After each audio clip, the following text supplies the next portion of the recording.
대한민국 99%를 위한 편파방송 나는 꼽살이다 제 178회 2부 시작합니다.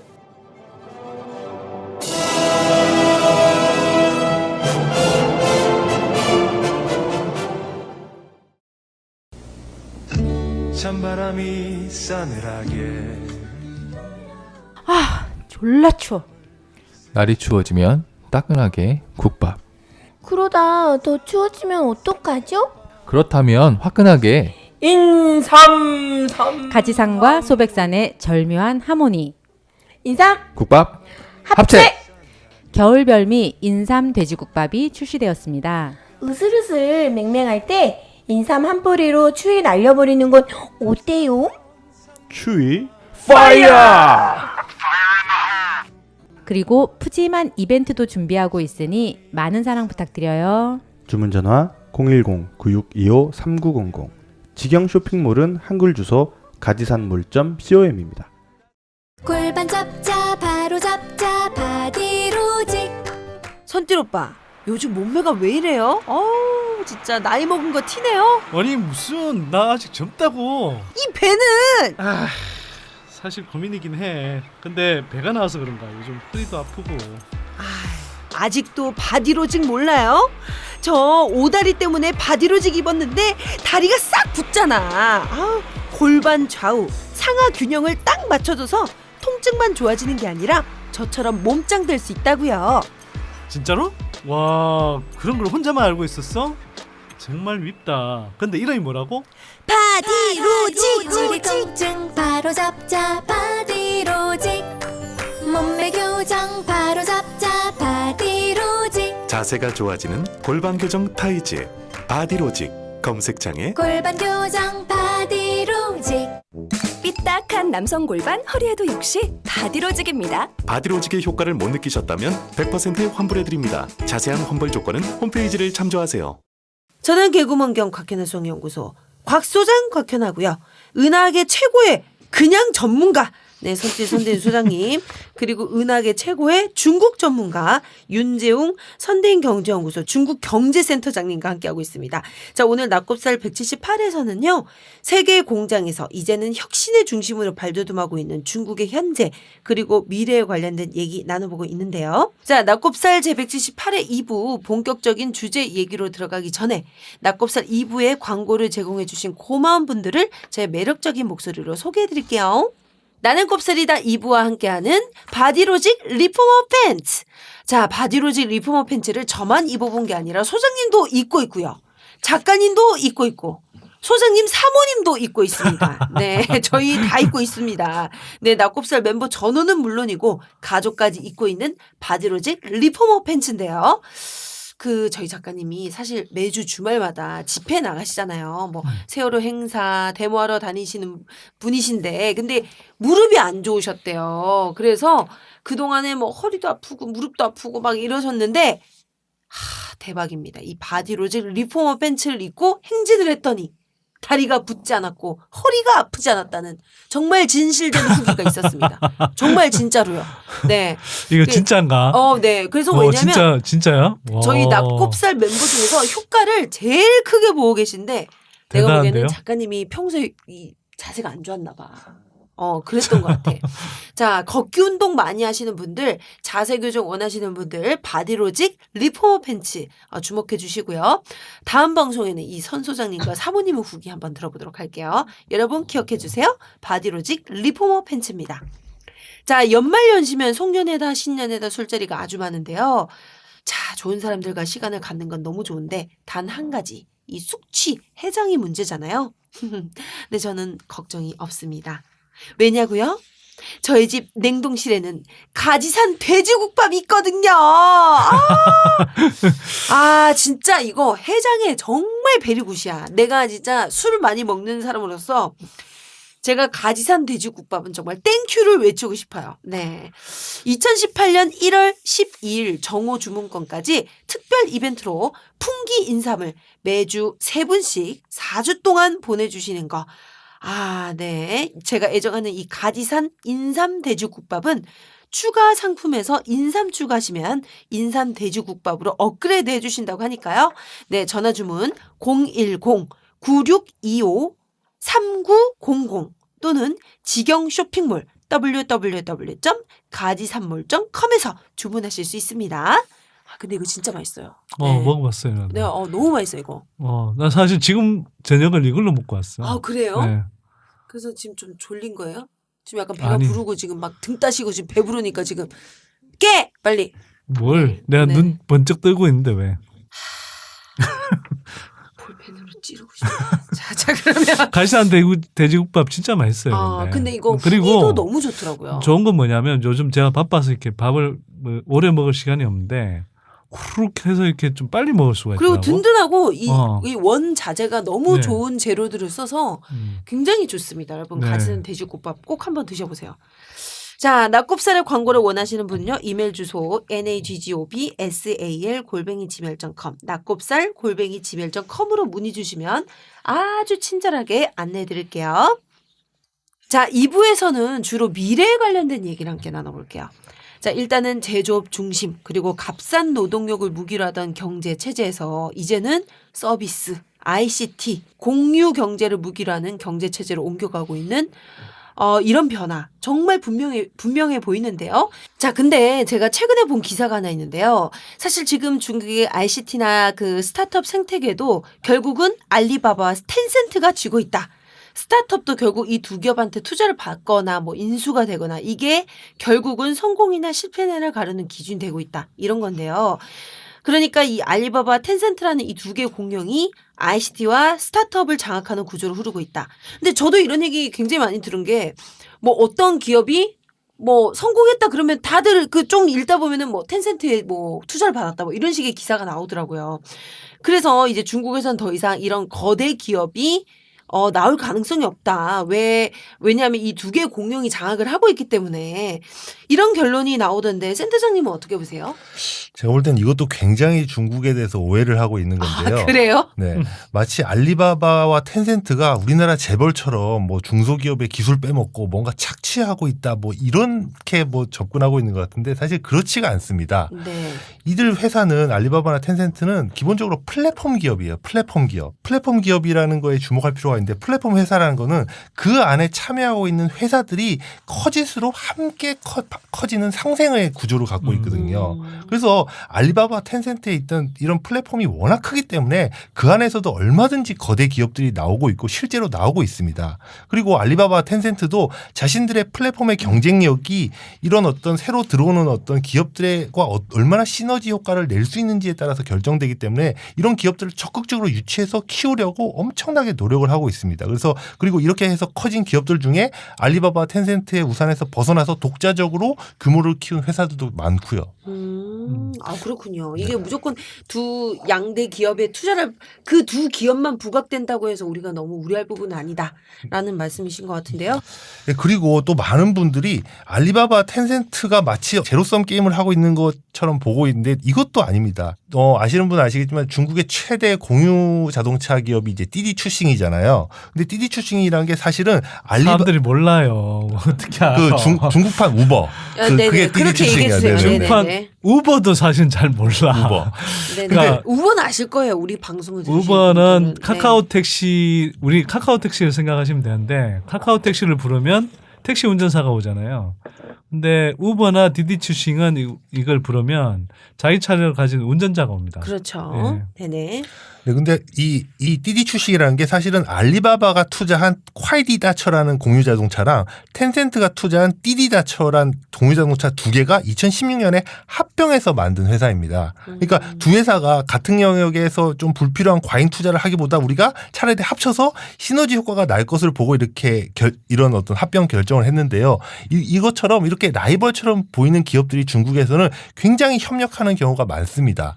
그러니까 인터넷보험 최초 인터넷보험이 이제 중환보험이라는 게 있는데 중환바오신이라고 얼마 전에 상장해서 굉장히 대박을 쳤는데 이것도 알리바바와 텐센트와 평안보험 이 세 기업이 같이 공동으로 설립을 한 겁니다. 그러니까 자신만의 강점, 그러니까는 뭐 텐센트나 알리바바 같은 경우는 빅데이터가 충분하고 그다음에 평안보험은 보험업에 대한 어떤 노하우가 있기 때문에 더 결합해서 큰 그림을 보고 이렇게 협력하는 이런 것들이 굉장히 많습니다. 이런 사례들이. 근데 우리나라 같은 경우는 사실은 자율주행 부분에서 예를 들어서 굉장히 우리나라가 뒤처져 있는데 이런 상황에서 사실 현대차나 삼성전자나 LG전자가 자동차와 전장 부품 쪽에서 서로 협력해야 되는 필요성은 갈수록 커지고 있는데 그렇게 하지 않고 서로 주도권 싸움하면서 서로 협력하지 않고 있는 것과는 굉장히 대조적인 모습이라는 거죠. 아, 그렇군요. 이건 좀 우리나라 기업들이 좀 본받아야 될 부분이 아닌가라는 생각이 드는데요.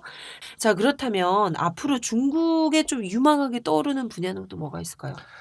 네, 뭐 여러 가지 분야들이 굉장히 빠르게 발전할 거라고 보는데 저는 대표적으로 인공지능하고 로봇 분야를 꼽을 수 있을 것 같습니다. 인공지능과 로봇. 네.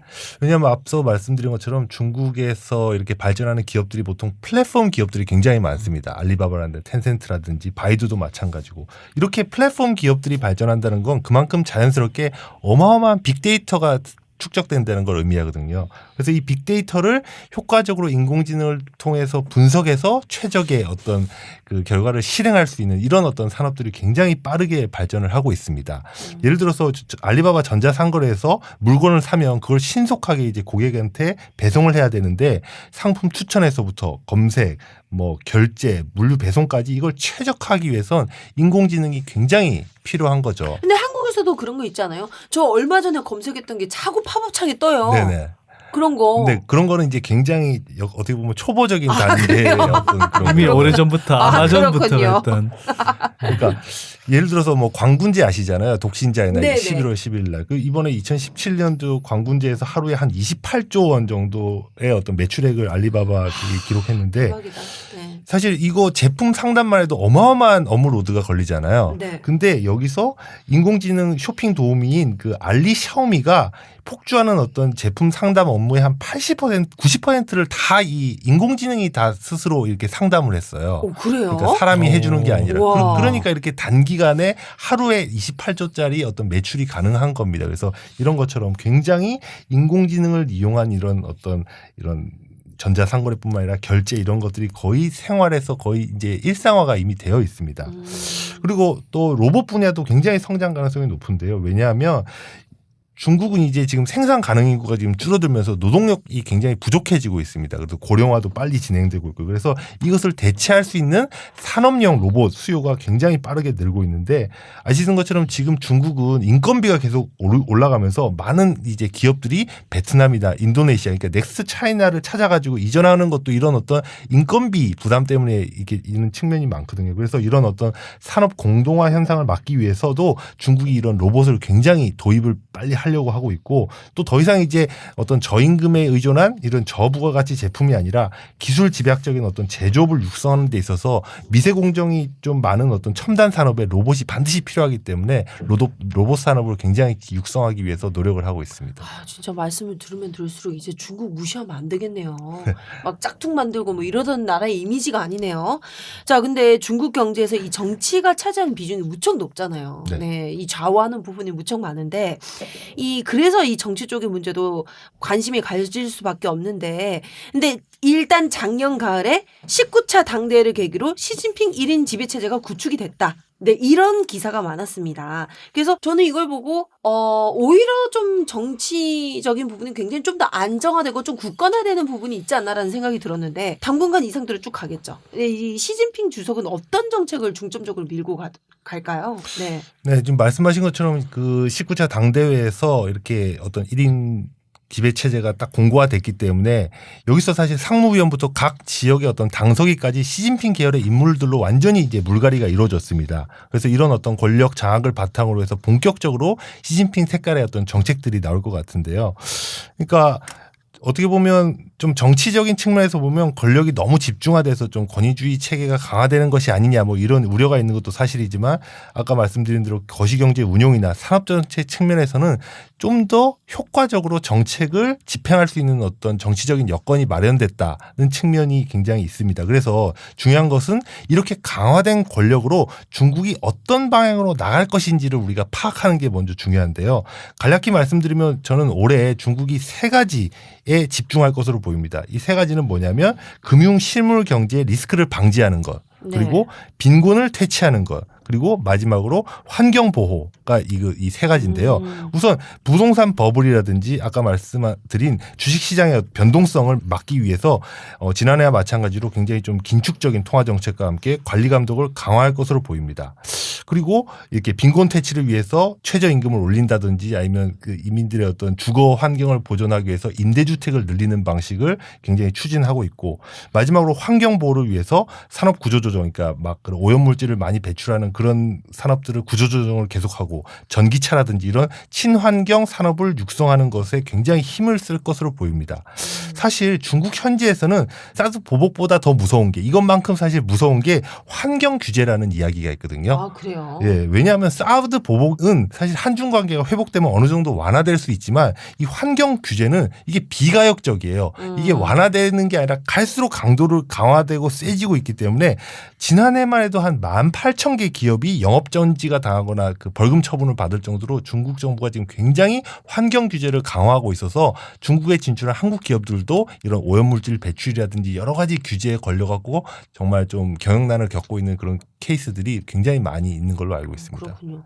근데 말씀을 듣다 보니까 물론 체제가 이제 공산 국가긴 하지만 굉장히 시진핑 이런 지배 체제는 정치적인 이런 비전이나 이런 게 예전에 우리 그 박근혜 때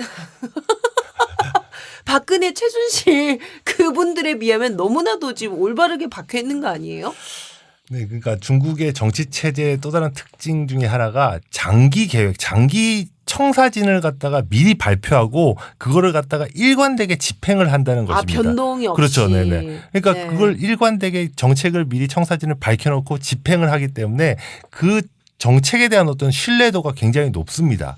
그렇기 때문에 기업들도 우리는 이제 정권 바뀌면 이제 막 물어 돌아가고 아무것도 없어져서 기업들이 막 우왕좌왕하는 경우들이 많은데 중국 같은 경우는 그런 어떤 우리 민주 체제가 아니기 때문에 정권이란 이런 의미도 좀 약하기도 하지만 워낙 정책의 일관성, 장기 계획에 대한 청사진이 뚜렷하기 때문에 기업들도 어느 정도 투자 환경이라든지 그런 어떤 투자에 대한 어떤 방향성을 잡을 때 훨씬 더 좀 안정적인 측면이 있죠. 그렇군요. 뭔가 장단점이 있는 것 같긴 한데. 네네. 자, 그 일부 서두에서 저희가 얘기했던 부분이 있는데 뭐 부채 문제, 자산 거품 문제, 성장률 하락 여러 문제들. 근데 센터장님 앞으로 그 중국 경제 뭐 앞으로 뭐 장밋빛으로 좀 좋게 평가를 해주시긴 했지만 가장 큰 리스크를 꼽자면 뭐가 있을까요? 네, 저는 중국 경제의 가장 큰 리스크는 기업 부채 그리고 그림자 금융 이 두 개가 가장 큰 리스크라고 보는데요.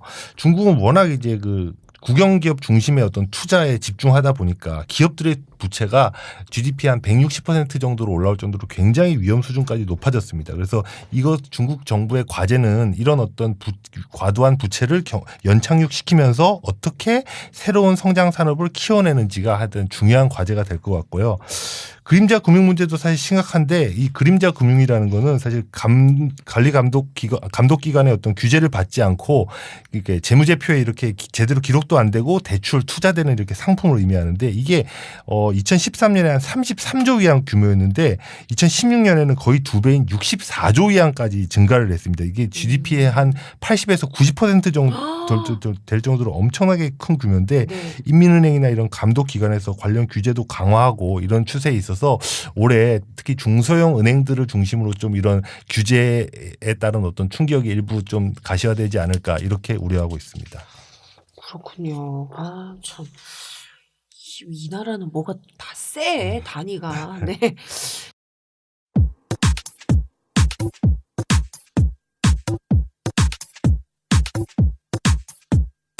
지금 여러분께서는 대한민국 99%를 위한 편파 방송 나는 꼽사리다와 함께하고 계십니다. 팟캐스트 포털 팟빵에서 나는 꼽사리다 시즌3 채널로 만나세요.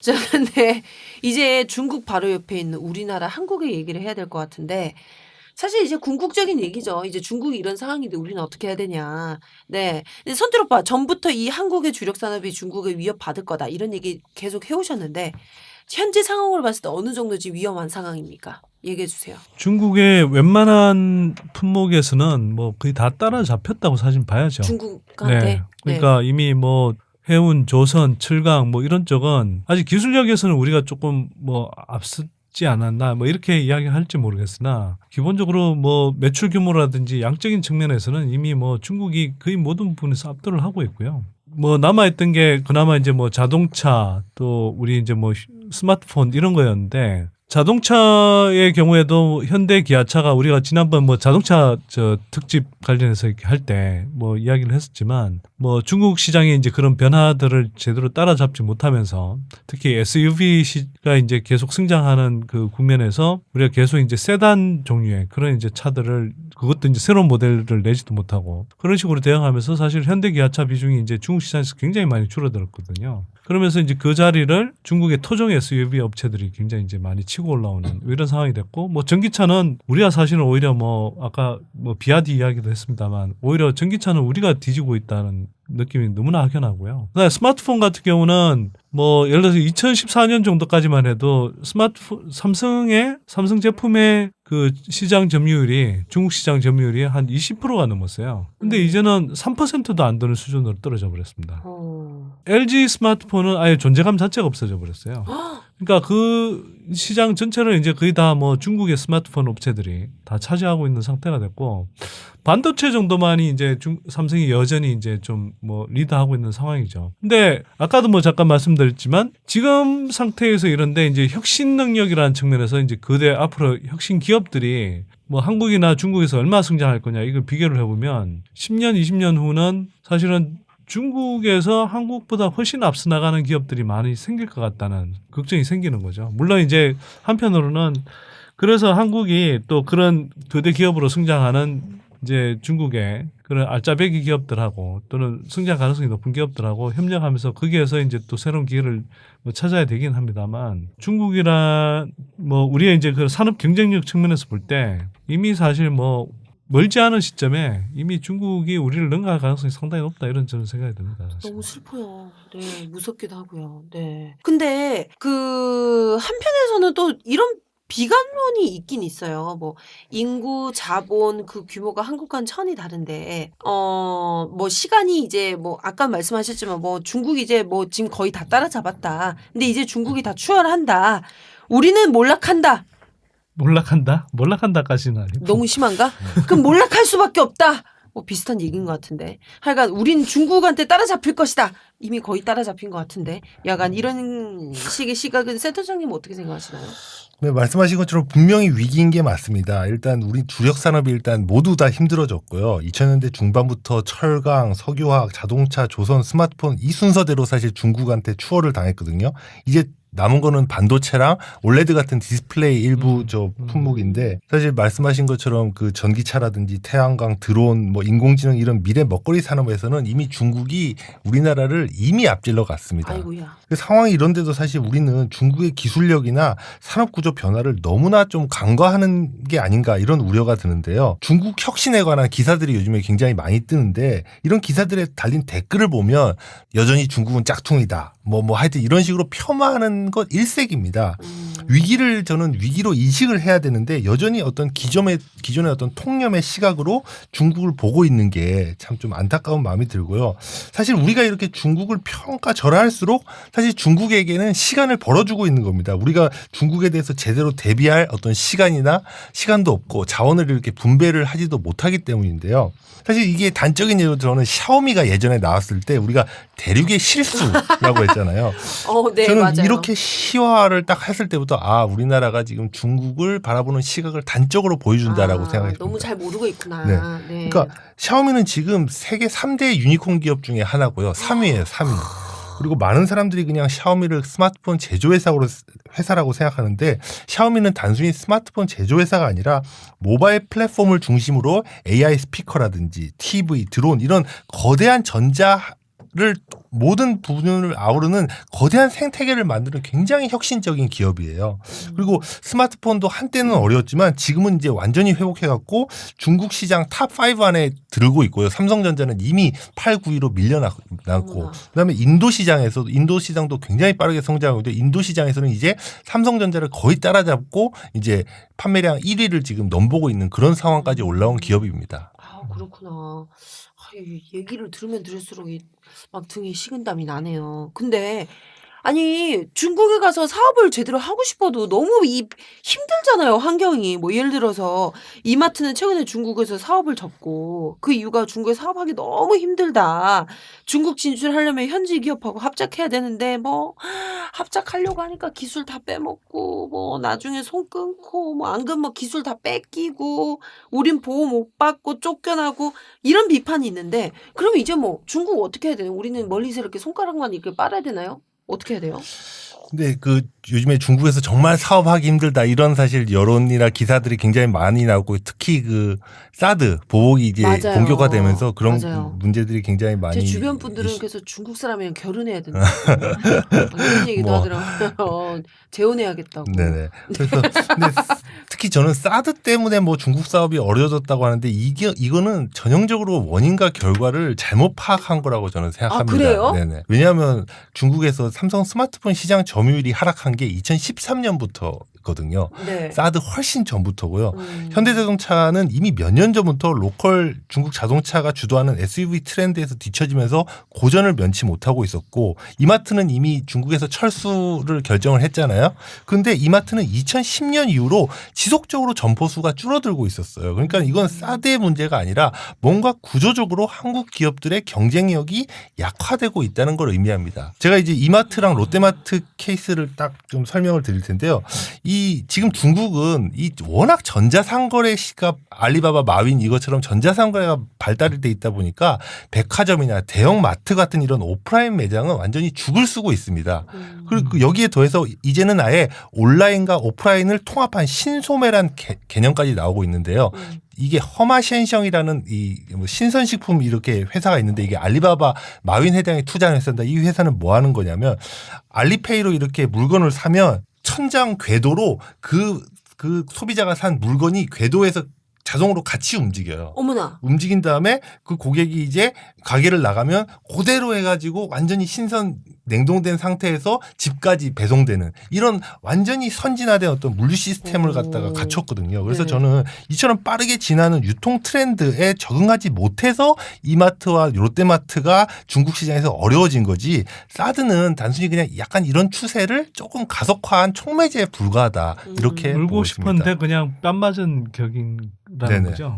아니 그래서 이제 이런 식으로 이제 이 국제 정세 관계가 이러다 보니까 뭐 사업하기 힘드니까 우리 차라리 안전한 베트남, 뭐 동남아시아 쪽으로 눈을 돌리자 이런 얘기 있잖아요. 뭐 떠오르는 아시아 신흥국들을 우리 좀 시장을 뚫어보자 이런 얘기가 있는데 손길 오빠는 여기에 대해서 어떻게 생각하세요? 아니 그게 그러면 뭐 기술력이 없어서 경쟁력이 없어서 그러면 베트남 가서 장사해 먹자. 뭐 좋은 이야기일 수 있는데 그 뭐 중국 업체나 다른 기업들은 가만히 있겠나요? 그렇죠. 그러니까 근데 보니까 근본적으로 동남아시아 가니까 중국 기업들 엄청 많던데. 네.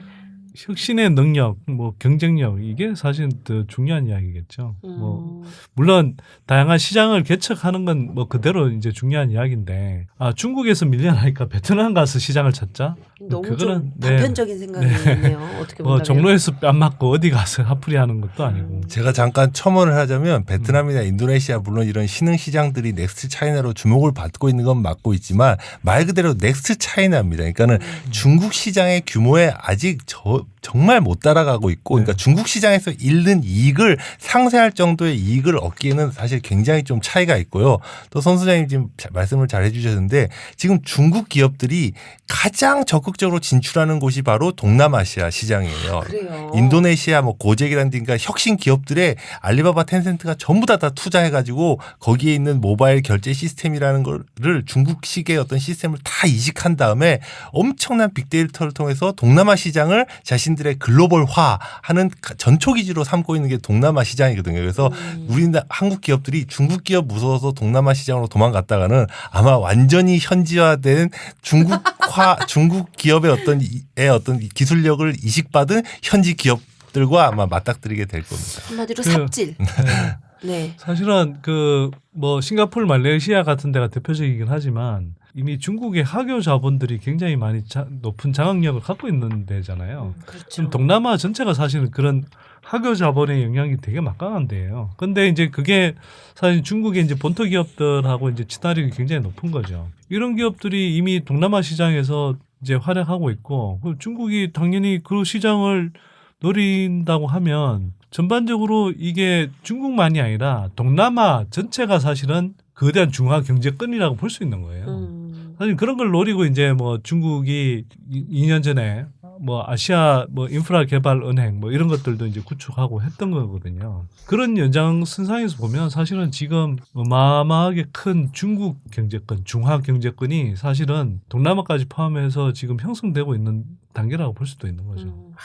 참 얘기를 들으면 들을수록 이제 걱정이 좀 많이 되는데 우리 정말 세계의 명저 차이나 이노베이션을 쓰신 우리 윤재용 센터장님, 그렇다면 이 중국에 맞선 한국 경제 생존 전략 우리 어떻게 준비해야 될까요? 어떻게 정리할 수 있을까요? 네, 뭐 제가 볼 때는 이제 더 이상 양적인 어떤 경쟁을 해서는 중국한테 이길 승산이 없는 것 같습니다. 그러니까 중국이 만들어내지 못하는 고부가 가치 제품을 만들어서 중국의 산업이 성장할 때 같이 성장할 수 있는 구조를 정말 만들어내지 못하면 우리나라 기업들, 산업들은 굉장히 어려워질 수가 있는데요. 지금과 같이 중간재 위주로 우리가 중국에 이제 수출을 많이 하고 있는데 중국은 이제 부품 소재 산업을 키워가지고 자국산 제품을 이걸 다 대체하고 있거든요. 그래서 우리나라의 대중 수출도 지금 반도체나 일부 제품만 지금 잘 되고 있지 중국의 대중 수출이 구조적으로 굉장히 좀 어려움을 겪고 있습니다. 그래서 저는 단순히 이제 중국에게 중간재를 수출하는 게 아니라 소비재 비중도 높여야 되고 반도체 장비 같은 어떤 고부가가치 이런 부품들도 수출을 해야 된다고 생각하고 또 한 걸음 더 나아가서 단순히 제품을 팔아서 돈을 벌 생각하지 말고 아까 뭐 결혼 이렇게 말씀하셨는데 잘 나가는 중국 회사의 지분을 매입하는 방법도 우리가 진지하게 고려를 좀 해봐야 된다고 생각합니다. 네네. 얼마 전 최근에도 미래셋에서 중국 최대 소셜 커머스 업체인 메이트한 디엠핑이라는 데에다가 지분 투자를 했거든요. 네. 이제는 단순히 수출만으로 돈을 벌어서는 안 되고 그러니까 산업적으로 우리가 좀 경쟁에서 밀린다 싶으면 그 기업의 어떤 지분을 사가지고 혁신 기업의 어떤 지분을 사서 그 부를 같이 향유하는 방식의 어떤 투자도 이제는 좀 더 공격적으로 해야 된다 이렇게 오히려 더 이젠 역으로. 네네. 그러니까 소프트뱅크의 손정희 회장이 대표적인데요. 무일푼인 마윈 알리바바 회장에다가 한 8천만 달러를 이렇게 투자해가지고 지금은 한 1,400억 달러가 됐거든요. 그러니까 한 2,000배 정도의 자본 수익을 얻은 건데 이런 것처럼 굉장히 우리가 이런 혁신 기업에 투자할 필요가 있다 이렇게 생각을 합니다. 그렇습니다. 오늘 하나 예.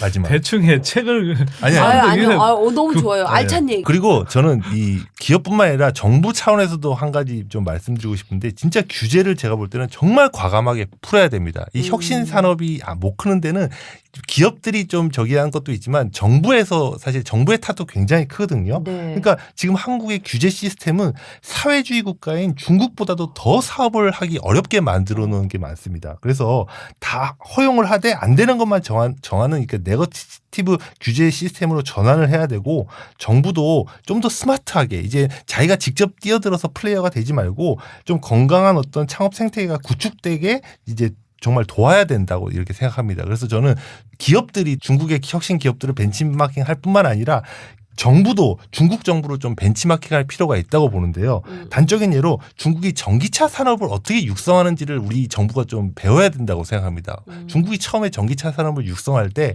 처음에 전기차라는 게 워낙 인프라도 부족하고 하니까 가장 이게 전기차가 대중화시키기 좋은 게 대중교통 수단을 먼저 이렇게 육성을 했거든요. 그래서 버스라든지 택시라든지 이런 부분에서 먼저 전기차를 갖다가 뿌려놓고 그다음에 인프라 전기 충전기 인프라 시장에 엄청나게 투자를 했습니다. 그래서 먼저 시장을 갖다가 대중교통 중심으로 깔아놓은 다음에 처음에는 보조금을 소비자 중심으로 줬어요. 그러니까는 처음에는 이제 그렇게 대중교통으로 깔리고 난 다음에 소비자들이 이제 시장에 어느 정도 생기니까 최대한 소비자들이 이렇게 살 때 구매 어떤 부담을 낮추기 위해서 이렇게 소비자한테 보조금을 줬지만 이제는 소비자에 대한 보조금을 주는 게 워낙 재정 낭비도 심하고 하고 좀 약간 과잉 거품이 생기니까 이제 이거는 점차 줄이면서 공급자, 그러니까 전기차 생산자에게 인센티브를 주는 방식으로 전환을 하면서 전기차 시장이 지속적으로 성장할 수 있는 하나의 굉장히 그런 어떤 지원 틀을 잘 만들고 있거든요. 그래서 저는 그 기업만 중국의 어떤 혁신 기업을 벤치마킹할 게 아니라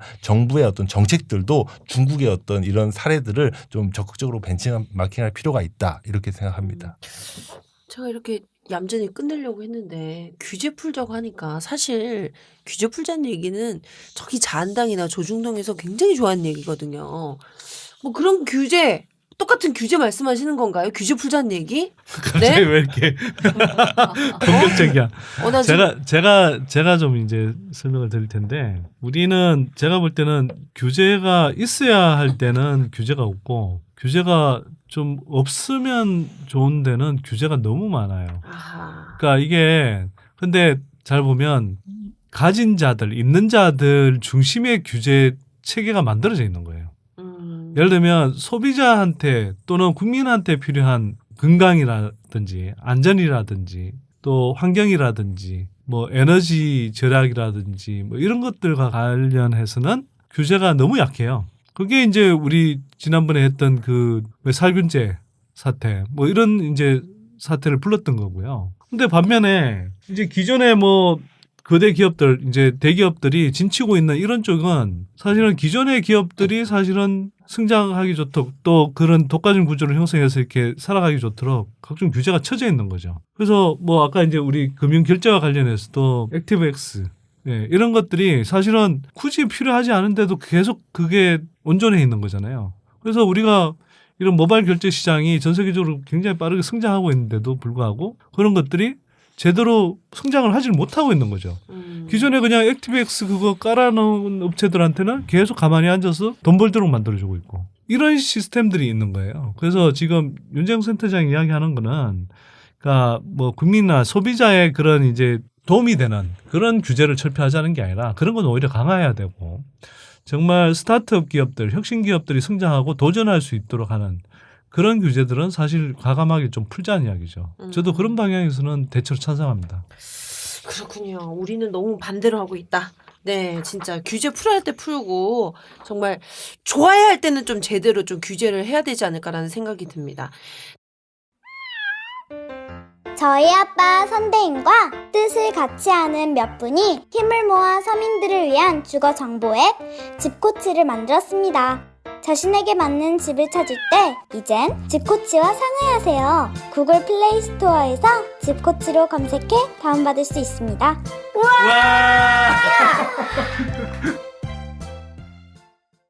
자, 나는 꼽사리다 178회. 자, 오늘은 메이드 인 차이나에서 이노베이티드 인 차이나로 변모하고 있는 중국의 오늘과 내일을 짚어보고요. 자, 이렇게 무섭게 성장하고 무섭게 혁신하는 슈퍼 차이나 시대에 한국 경제 어떻게 살아남을까 하는 얘기를 나눠봤습니다. 자, 정말 대단하시기도 하고 정말일까? 뭐 이런 느낌도 들기도 하는데 일단 무섭다. 이런 느낌이 가장 큰데요. 근데 우리 한국 경제가 이런 중국에 맞서서 작지만 매운 힘을 보여줄 수 있는 잠재력 저뿐만 아니라 모든 분들이 믿고 싶을 텐데요.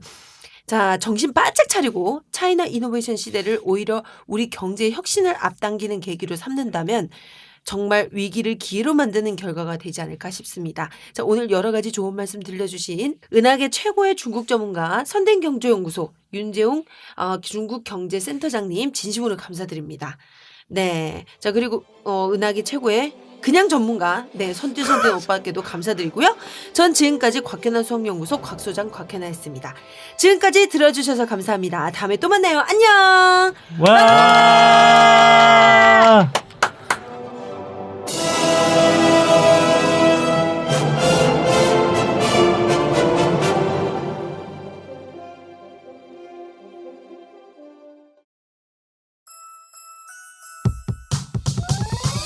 이번 방송 괜찮았나요?